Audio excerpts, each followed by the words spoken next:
Long before Joseph became a ruler in Egypt, he was simply a young man with a dream. Born in the favor he received from his father, Joseph was loved deeply by his father, but the favor he received from his father would create jealousy among his brothers. My son Joseph, you are a reminder of God's kindness in my old age. Father, I will always honor you. One night, Joseph had a dream that would change his life forever. I had a dream. We were binding sheaves of grain in the field, and suddenly my sheaf stood upright. Your sheaves gathered around mine and bowed down. Do you really think you will rule over us? Joseph was sent by his father to check on his brothers while they were tending sheep. But his brothers saw an opportunity to destroy the dreams they hated. Look, here comes the dreamer. Let us get rid of him, and see what becomes of his dreams. But one brother, Reuben, tried to save him. Do not kill him. Throw him into this pit here in the wilderness. Brothers! Why are you doing this? Please! Joseph was taken from everything he knew, his family, his home, his freedom, all gone in a single day. But what looked like the end of Joseph's story was only the beginning of God's plan. Joseph arrived in Egypt as a slave, but slavery could not stop the purpose God had placed on his life. Even in a foreign land, even without his family, Joseph remained faithful. This young man is different. Potiphar saw that Joseph was trustworthy and placed him over his entire household. Lord, I may not understand my circumstances, but I know you have not abandoned me.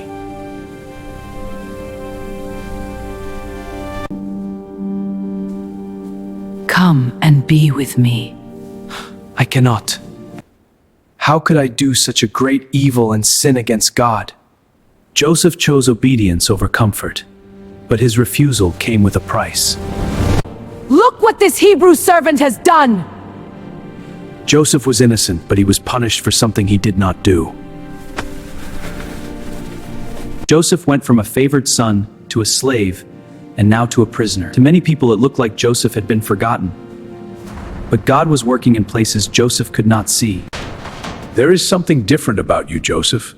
You bring peace wherever you go. I serve the God of heaven. He is with me, even in here. We have had dreams, but no one can explain them. Do not interpretations belong to God? Tell me your dreams. In my dream, a vine with 3 branches grew before me.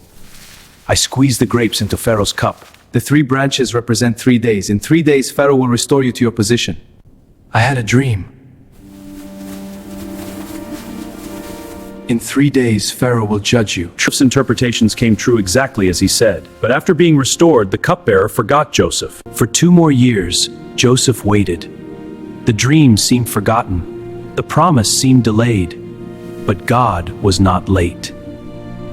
Sometimes God allows a season of waiting, not because he has forgotten you, but because he is preparing you for something greater. 2 years had passed since Joseph interpreted the dreams of Pharaoh's servants. Then one night, Pharaoh himself had dreams that troubled him deeply. I saw 7 healthy cows come out of the Nile. Then 7 thin cows appeared and swallowed them. Again, I saw 7 full heads of grain.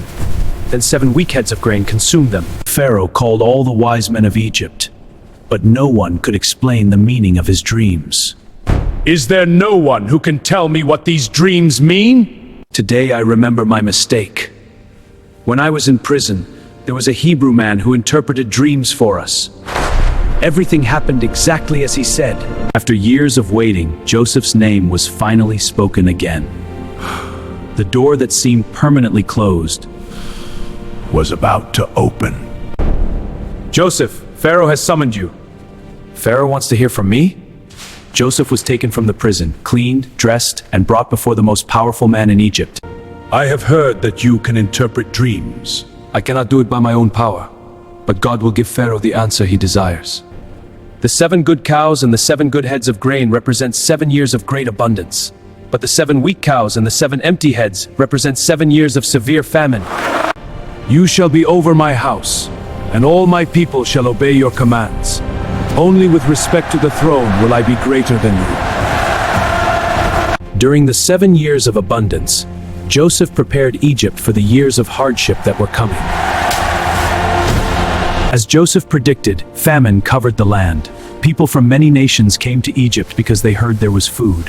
But far away in Canaan, Joseph's own family was suffering. Years after they sold him and thought they had destroyed his future, Joseph's brothers were about to stand before him again. The famine brought Joseph's brothers to Egypt. The same brothers who had thrown him into a pit were now standing before him asking for help.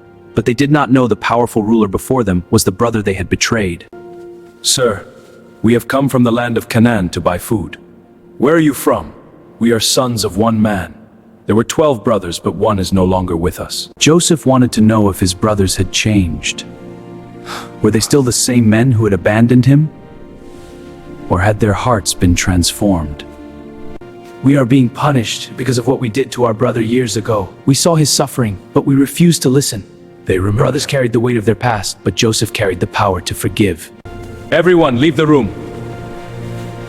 I am Joseph. Joseph! Yes. Joseph offered mercy. After years of believing his son was gone forever, Jacob saw Joseph alive again. The pain of the past beats restoration to all. Joseph's life teaches us a powerful truth. A pit is not the end. A prison is not the end. A season of rejection is not the end. When God has a purpose for your life, no betrayal, no delay, and no obstacle can cancel his plan.